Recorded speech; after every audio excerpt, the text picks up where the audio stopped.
Charlotte was getting increasingly fed up with her father's controlling antics. This had gone far beyond the overprotective father and had stepped up into creepy territory.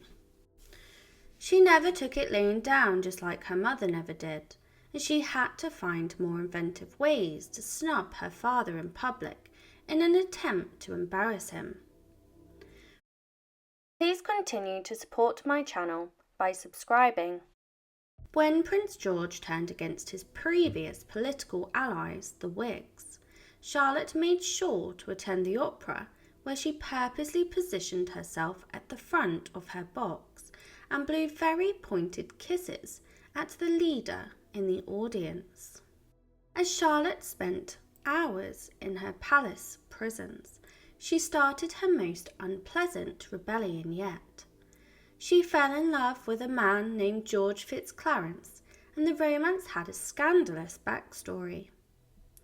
Fitzclarence was Charlotte's first cousin, but he was also an illegitimate child of her uncle's mistress.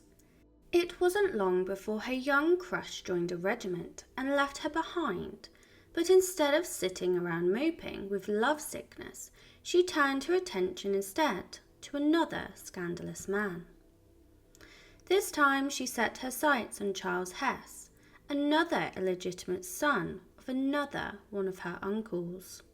This was starting to become a pattern, but her attachment this time was a lot stronger, and she tried to keep her grip on him. Charlotte was sick of being oppressed by her overbearing father, and there were no teenagers more determined to rebel than an overly sheltered one. She went to desperate measures to see her lover, risking her father's disapproval. She had her household set up secret meetings between herself and Charles Hesse. It seemed like the only person that did not know of this affair was her father. The whole household approved, including her mother, but it was not long before this ended too. In 1813, Princess Charlotte was almost 18 years old, and she was becoming of age for a royal woman. Her love, Charles Hesse, had been shipped off to war, leaving her available to marry and explore the marriage market. Charlotte was excited to see who had been matched with a very eligible bride of the times, but her father was in charge of her fate, and so the search for a husband turned quickly to dread. It was very common at the time for families to arrange marriages based on political interests, and this was no different. And George was particularly ruthless in his dismissiveness for his daughter's emotional desires. Prince George's main choice for a husband was William, the Prince of Orange. This would improve the powerful relations between the Netherlands and the UK, which would be invaluable to the crown. This courtship was boring, and sparks were lacking between the pair when they met and dated during her father's birthday party in the summer of 1813. The pair would become engaged, but it would be short-lived. There were bad first impressions, and then there was Charlotte's introduction to Prince William. Although the party was half intended as a backdoor meet for the couple, William mega goofed it up, becoming so intoxicated along with the rest of the men at the bash that even the fun-loving Charlotte was put off. Charlotte wasn't ever shy about her feelings, and she didn't hide her disdain for the Dutchman either. When her father tried to take her temperature on the match, she insisted that she didn't want to marry a foreign man.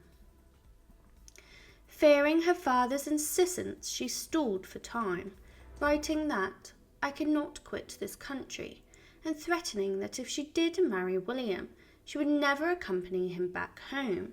Like most meddling parents, Prince George just couldn't quit.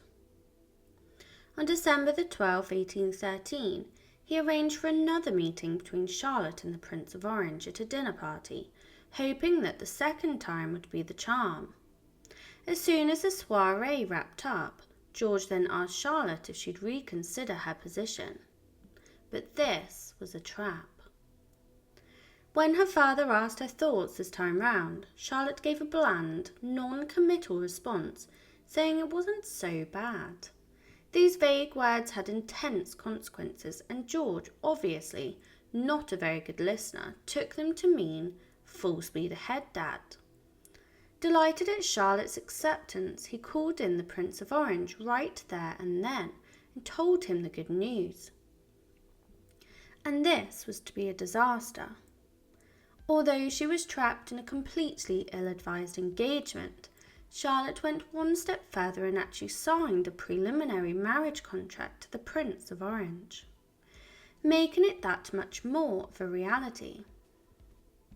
But no one in England was excited about this prospect, except for George, of course, which is maybe why Charlotte went a little bit stir-crazy.